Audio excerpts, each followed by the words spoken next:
Okay, we have heard the Zoom meetings robot lady voice tell us that recording is in progress. Okay, ladies and gentlemen, welcome back to Let's Talk Assassin's Creed. It is 10 on Friday evening. Now, normally we do not record at 10 on Friday evening. The reason Declan and I are here, and Chris isn't with us, we'll explain why in a second, but he's fine. That sounds really bad. He's fine. He's not recording with us. So this is episode 185, and we are not talking about Assassin's Creed. Declan, what are we going to talk about? Just a short episode today. What are we going to talk about? Well, it's French. It's Unity. Okay. No. Well, it's Dishonored. No. Okay. One of the characters does look like Elise Delacere, so is it Unity? No, it's actually one of the greatest games of the year, and we're only in April. Clair Obscur Expedition 33. Yeah, holy shit. What a game. If you're on the fence with this game because it's a turn-based RPG, I totally get it. Turn-based RPGs are my wheelhouse. I love them. But it is so much more than that. It's cinematic, it's heavy, it's gorgeous, and it's got the best voice actors I've ever seen in a game. Those are some bold statements. So Declan and I, we chat all the time on Discord. We DM each other. We have a private channel where we chat with Chris and talk about the show and things we're doing and games we're playing and ideas for episodes. And wait, I've forgotten the point I was getting to with this. That was it. So we've been looking at this game for a while, and I think in our community I might have been the first to see it because I got a copy of PC Gamer magazine, I think at Christmas, and there was an early access review of Expedition 33, and I read the review and thought, I know nothing about this genre. I've never played a turn-based game, but this looks interesting. Maybe I'll give it a try. And I've been chatting to Declan and others about it. And did you get it on Game Pass, mate? Because it is on Game Pass day one, isn't it? I know you bought it. I did buy it, yes. Nice. So there's a few of us in our community that have been sort of following the news with this game, getting interested in it. Let me tell you this, right? If you go onto Metacritic right now and look at their game reviews, they have a ranking or a page that lists the best games by the Metacritic score for this year. Can you guess what is in first place? It has to be this. It is. So right now, Clair Obscur Expedition 33 is the top rated game on Metacritic. I'm going to read the top 10 for you just so that you can get an idea of what else is there. So from 10 to first, Lonely Mountain Snow Riders, I haven't heard of that one. Bionic Bay, The Root Trees Are Dead, Monster Hunter, is it Wilds or Worlds? Monster Hunter Wilds in 7th. 6th place is Kingdom Come Deliverance 2. I've heard a lot about that. I've never played either of those games. The Talos Principle Reawakened. Elder Scrolls Oblivion Remastered. Split Fiction. Blueprints. And then in first place, Clair Obscur. And we've been chatting about this game. Declan and I have been playing it for the last, is it 1 day or 2 days since it released? It released yesterday, but I put about 10 hours in already. Wow. I mean, I've played about 3, so you're way ahead of me, and I've got lots of questions for you. So Declan and I have been sort of exchanging notes and comparing, where we are, what we're enjoying about it. And normally we record midweek when Chris, Declan and I are available. But do you know what? It's Friday night. I'm at home. I've got no plans. And I DM'd Declan and said, do you fancy just recording Friday night? Quick episode. Let's chat about this new game we're both loving. And he went, yeah. So here we are. I'm glad you said yes, mate, because what you said there a moment ago is really important. Me personally, I've never played a game with turn-based combat. I've heard of these games. I think a lot of Japanese games have turn-based combat. To me, the whole concept of it just seems really weird. Why would you have that? I'm totally converted. It's amazing. I'm having so much fun with these different attacks, dodges, and then combining different attacks to kind of stack the damage. I am totally hooked. So, but as you're the pro here, right? How does this kind of stack up against other games with similar mechanics? So I would say it's kind of a hard one because when you think of turn-based RPGs, you think of stuff like the old school Final Fantasy series. Pokemon is a very huge turn-based RPG style game, and Persona as well, which is very popular. But the biggest problem with turn-based RPGs is a lot of them, with the moves, you have to pick a defensive move. So if your turn and you're facing a boss, you have to instinctively allocate turns to defense and turns to attack, and this can very slow down a lot of gameplay. Pokemon is something I've been playing for years, and that uses a lot of turn-based, and that uses a lot of attack abilities, but there is some that raise your defense and stuff. And what I've noticed over the years of playing turn-based RPGs is wasting a turn for defense can sometimes shift a battle closer to a loss than it can a win. But with here, I don't know why they added it or what the creative force was, but you can parry, you can dodge, and you can counter attacks. And it's very weird to have this turn-based RPG where you basically use all your action points for a basic attack and waste no action points in defense. So there is a lot of defensive abilities, so you can get more powerful, more buffs, but it's just really nice that the combat is very much like a traditional hack and slash, where you're always just attacking, but you have to be more thoughtful, you have to plan Really your action do. points, Yeah. and it just comes off so beautifully well, perfect. I'm crap at the dodging at the moment, but So, like Declan said there's three defensive moves: dodge, parry, and jump. Because some enemies will do these sort of ground attacks, and you have to jump at the right time to avoid them. And I'm not a Dark Souls guy. I'm not a Sekiro guy. You know that. I don't have the reaction times. But I think there's hints of that in this game because of the really, really precise timing that you need to parry, to jump, to dodge, and just having that constant interactivity of, okay, the enemy is attacking, what are you going to do? It's addictive. It is absolutely addictive. Yeah, I might even try some of these harder games, mate, that you like in the future, just based on this experience. Because when you get it right, oh my god, it's so satisfying. The animations, the sort of the visual effects, the particle effects are top notch, absolutely top notch. I think for me as well, I was quite surprised with the QTE effects. You can turn them off in the settings, which I'm very proud of them done that because it's very helpful for players that really just want to do the moves and not worry about the QTEs. Have you turned them off though? I haven't. I I want haven't. to try and learn the timing and get it right myself. I prefer them. So what I did is I did a boss battle, not a boss battle, a standard enemy encounter, and I ignored the QT, so I never pressed them. And I compared that with doing the QTs. And one of my lightning attacks did 20% more damage because I got perfect. Yeah, it's so satisfying. Yeah. But the window as well for the QT isn't very small. It's actually fairly reasonable. So Yeah, it is. It there's is. no way you could accidentally miss it because there's plenty of window room to get them right. And when you do, that little bit extra power is just exhilarating. Can I tell you what I've noticed? And again, to you and all the games that you've played and the long history you've got, this is really obvious. But to me, it's something I'm learning right now. It's not about speed, it's about precision.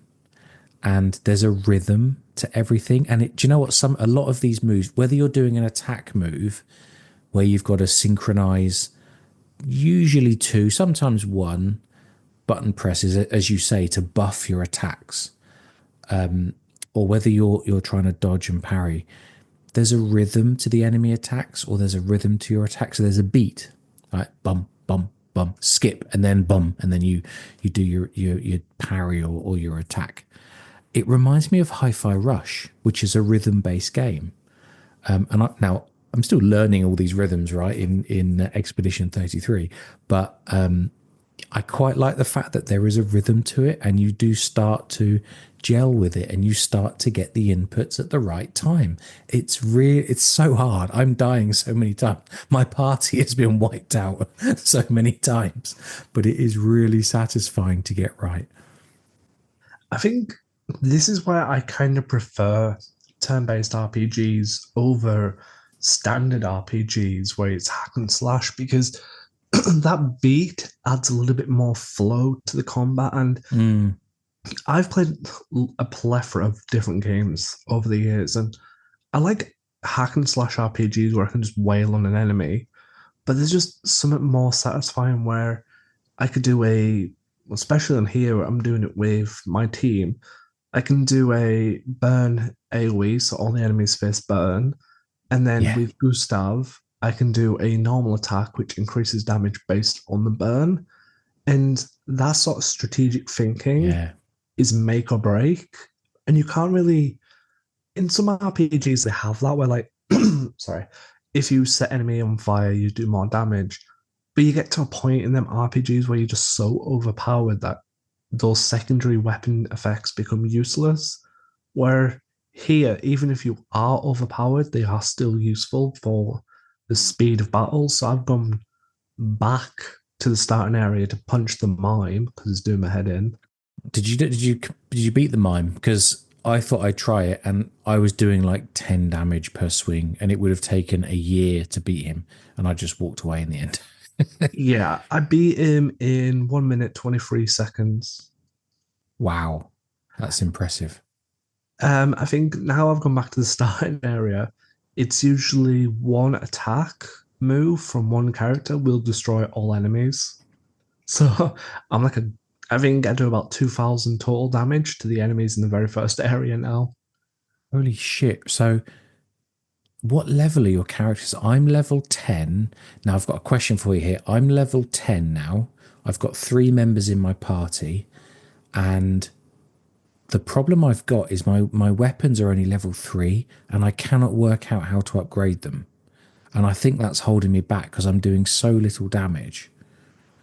So what level are you, and what level are your weapons and skills and so on? So I'm also level 10 for all my characters. Oh, okay. My weapon for Loon is, I think all my weapons are free except for Gustav, which is 4. Okay. But I've got a level 3 Picto on Gustav, a level 1 critical burn, and 2 level 3s Pictos for Loon, and 2 level 3 Pictos for Mael. Okay. Okay. So you're actually similar to me then, yeah. But at the moment, the way my picks work is they all synergize with each character, so every ability. So it Mm, stacks on damage. I think one of Gustav's Pictos I've got, which is level 1, he has a 25% increased critical chance on burning enemies. So if I burn them with Loon, I will then get a 25% increase in critical chance on all enemies, which does a huge percentage of damage. that's interesting. And that's something that I think is important to call out. If you're interested in this game, now I'm playing on normal difficulty. There is a story mode difficulty, normal, and then expert or hard. I can't remember what the top level is. And it is challenging. I'm not skilled at this game. It is challenging. But there's a lot to be gained from character builds and understanding, like Declan said there, about how the different characters can synergize their attacks, their buffs.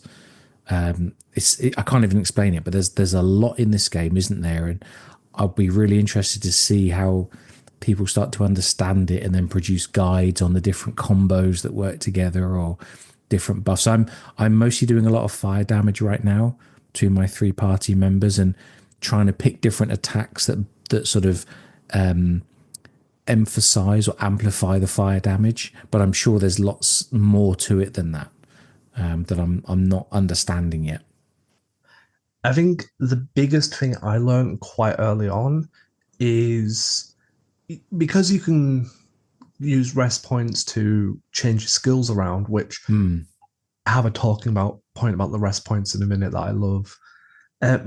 When you first verse your first enemy, so I'm going to talk about the second area, which is the sea area, which is beautiful. You learn quite quickly that the sea area takes a lot more damage from lightning abilities. So you then Say that again, mate. The what takes more damage? the I think it's called the flowing water area, which is like Ah, yes, yes. all them enemies take higher damage from electric, so they're weak to electric. So you can then kind of go back to rest point, tweak your skills a little bit. So a hard boss that's taken barely any damage becomes easy once you start figuring out its weak points, Mm, and then it just becomes really powerful when you start exploiting the weakness. mm, mm. Yeah, it's quite a deep game for sure. And I'm what 3 hours in. I'm only scratching the surface. We should probably set the scene, tell a bit of the story. So the game is a fantasy. There is quote unquote magic, I would say. And the backstory is that there is a city or a city state called Lumiere. I mean, it's a French game. It's a very French game. Very heavily influenced by the Belle Epoque time period and art style and architecture style. This city of Lumiere, the people there are gradually dying, and they are dying because of the actions of this mysterious figure called the Paintress. And the city of Lumiere sends out expeditions to try and understand and stop the Paintress. And you are part of Expedition 33. And I think more than that, we probably shouldn't say. But maybe what else would you add, Declan, in terms of a description of the setting and the story? Because the story is fascinating. And you said it right at the start. The voice acting in this, the character animations are tip top. I think what else I would add is the title of the game may put you off because it seems very long and convoluted because its full title is Clair Obscur Expedition 33. But what I found out, and it's the point of James's with the art style, Clair Obscur is a French translation for an art style based on light and shadows. And that is what this game is all about. It's the light and the shadows of life. So the light is you, the expedition, which I think one of the highest expedition that started was 81, and then now we're on expedition 33. And if you think about that maths for a second, 81 to 33, that's a good. Oh, sorry, mate. It starts at Expedition 100. Does it? I haven't found expedition 100 Yeah. yet. Yeah, there's logs, should we say? There's data points or archives, whatever you want to call it. 67 years Yeah. it's been going, and it's Yeah. once a year. And it's that ticking clock that's just counting down the days. And it asks the question, well, I don't know if it does or if I'm just a weirdo, but what is the point of having a life if there's a clock that keeps ticking Oh, down? it definitely asked that question. The prologue is about 45 minutes and it was incredibly moving. Oh, yeah. So well written. Like, how would society be structured? How would people act if early death was inevitable? It was flipping bloody hell. It was, yeah, moving stuff. I just saw it and thought, well, I'm screwed. I'm 30 this year. In this world, I've got 3 years left. I'm already dead, mate. Long dead. I'm headed to an expedition. I don't care the dangers. If Oh I'm gonna dear. Yeah. I think I love Yeah. that idea though. Like, do you sit in a city watching the clock count down, or do you just chance the rest of your life to make a difference? Mm, I mm, love that. Like, it's so it's like a very simplistic concept spun into such a deep and powerful idea that yes, stay at home till the clock says 33 and you kick your bucket, yeah. or go on an expedition where if you do die on your expedition, it's by your hands and not someone else's fate. And Yeah. that's Yeah. very moving. Absolutely. Absolutely. Um, so, I mean, as you've heard us just talk for the last 25 minutes, this game has us absolutely hooked. You know, I can't even tell you why. It just works. Everything connects. It makes sense. There's a consistency to the world building. The combat is just so addictively good. Um, I've got a question for you, mate, because you're a Dark Souls or a Soulsborne kind of guy. This game has insane enemy character designs. Oh, yeah. It feels to me, and like I say, I've never played Elden Ring, Dark Souls, whatever, but a lot of these bosses are just bonkers, and it feels like it's that genre. Do you agree with that, or am I misreading it? See, I'm going to be very controversial here. Okay. Dark Souls has capitalized on these bonkers enemy designs, Okay. but these enemy designs are very at the heart of a lot of JRPGs. So if you play the Persona series, Oh, are they? a Right. lot of these designs, Persona 5 has some weird Persona designs. One of them's like a skeleton pirate on half a ship. Okay. So these type of designs, even Final Fantasy has some weird character designs. If you Google Final Fantasy characters, they're a bit, especially the boss monsters. You look at them like, huh, what is Hmm. that? And I think that's just kind of how they are built. And it's one of the things I noticed with this game is it wears a lot of its inspiration in its back pocket. And what I mean Okay. by that is a lot of games that say, oh, yeah, we're inspired by Dark Souls or we're inspired by Pokemon. They wear it on their sleeve as a badge and you can feel the inspiration in everything they do. Where this game's like, yeah, we're inspired by this, but this is still our game. And I can see the inspiration, Mm. but nothing feels like a copied inspiration. It feels like, well, JRPGs do this, so let's do our spin by making the combat faster, fluid, and it works. It feels like they know what the audience want from a Yeah. turn-based game, Yeah. but they don't want to copy, so they just did their own thing. It's fascinating, isn't it? And we should say here, so look, like I said earlier, I first saw an early preview, or read even. How old fashioned is that? I read in a magazine an early preview of this game about 5 months ago. I didn't know any of the backstory. I didn't know the studio. The studio that's developed it is Sandfall Interactive. The leaders of that studio are ex Ubisoft, which is interesting, based down in Montpellier. There's a team of 30 that have created this game, and it blows my mind. How can 30 people create this? It, I think and it's incredible. It's the top rated game of the year so far. I don't even know what to say. I am bowled over by how impressive this is. Do you I know what it think, reminds me of in terms? Sorry to make. I'll just finish this point. It reminds me of. Now it's a very different style of game, but another French game I'm going to talk about. It reminds me of A Plague Tale: Innocence, which was it's published by Focus Interactive. The development studio is Asobo, which is another French studio. Again, Plague Tale: Innocence was developed by a very very small team of phenomenally talented people, and it's got that similar, obviously different time period, different art style, but it has got that similar feel.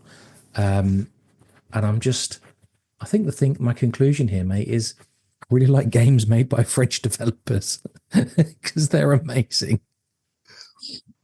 I think for me, what makes this game uh, stand out, and I don't mean this any disrespect of voice actors out there, Mm, is a lot of big AAA studios and even indie devs, they always hire like low key voice actors or known voice actors in the industry, like Troy Baker and stuff like Mhm. that. Yeah. Whereas these guys have picked some talents, and I'm going to name two of them that are Hollywood famous to the point of they must have been expensive to hire. The Mm. first one is Gustav's voice actor, Charlie Cox. He plays Daredevil in the Marvel TV show. Oh, really? And Okay. that is a massive success. Daredevil season one, two, three were a huge cultural phenomenon for Netflix. They've just released a fourth season this year called Daredevil Strikes Again, and Charlie Cox is the lead character. He was in one of the Spider-Man movies as well. So he's not some little voice actor who's just starting up. He's a huge Hollywood name. And the other one, I haven't heard his voice yet, but I know he's in it. And Andy Serkis, freaking Gollum from Lord of the I Rings. mean, the man is a legend. Yeah, and you have to wonder how confident are you to say, well, this is the first game we're ever making. We're going to do something that no AAA developer's done.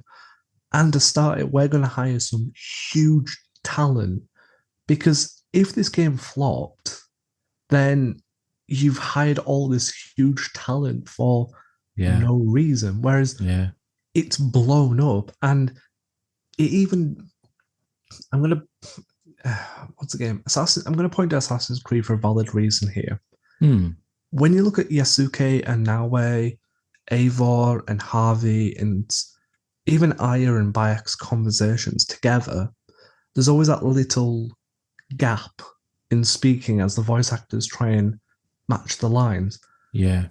At the very beginning of the prologue, two of the characters even talk over each other like a genuine Yeah. It's conversation. brilliant. It's so rare to see that, and it's fantastic. It feels like a lot of the voice acting feels like they're next to each other having a proper conversation. And that freaks me out because I'm used to dialogue being paced in a way that character A talks milliseconds, character B talks, not kind of like click your fingers and everything's flowing. It's wild. It's like, okay, stop for a second. Game Yeah. conversation should not feel this natural. Can we just go back to being robotic and fluid? It's every aspect of this game is impressive, I have to say. Um, and there's still a lot that I need to learn about how to combine the skills, how to build the right sort of buffs for the characters and synergize different attacks. But it's funny, like all the different gaming subreddits, everyone is raving about this game. As we discussed earlier, Metacritic, top rated game of the year. I am amazed at what they have done with this game. Yeah, I don't have anything more useful to say. Yeah, the purpose of this episode isn't really to say anything apart from we are both hooked, absolutely hooked on this game, and it's on Game Pass. So if you have access to Game Pass, I would say check it out. The prologue is about 45 minutes, sets the scene, and honestly, you'll be after that you'll be straight into the story. Within about 2 hours, you'll know if it's for you or not. And I don't think there's many. Look, if I can enjoy it, and this is all totally new to me, I think anyone can play this game and enjoy it. And I think as well, I pre-ordered this because I knew I was going to enjoy it because it's a turn-based game and I love them. I didn't expect to fall in love with the game. And I think the biggest thing that's made me fall in love is it's very linear, but exploration is the key. So you can explore, find mini bosses, and Mm, finding the mini bosses, as we alluded to before with the mime, offers unique rewards. For yes, example, I need to defeat the mime. I need those rewards, man. so in context, it's not a weapon and it's nothing that's going to make the game any better. It's an outfit where you are Gustave is dressed in very stereotypical French beret with a white and black shirt It's a Breton and on top, isn't it? I think with the white and blue stripes. yeah, and a baguette Yeah, on his back. I need the bigger outfit for sure. For It's sure. I got that and I was like, this is just perfect. And as well, Do you know what I've seen described as in quite a few reviews and different comments? And I mean this with love, right? Not to mock. It is the most French game I've ever played, and it's brilliant. God love the yes. French. And there is a detail that you haven't picked up on yet, and I was quite surprised because you've took a lot of photos. Mm. Gustav's gun changes its skin based on what sword you have equipped. Oh, cool. I had not And noticed that. I know it's one of the pictures you posted. You were using My attention was elsewhere.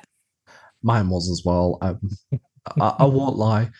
When it comes to changing your party members, I may change Loon out or Malel out.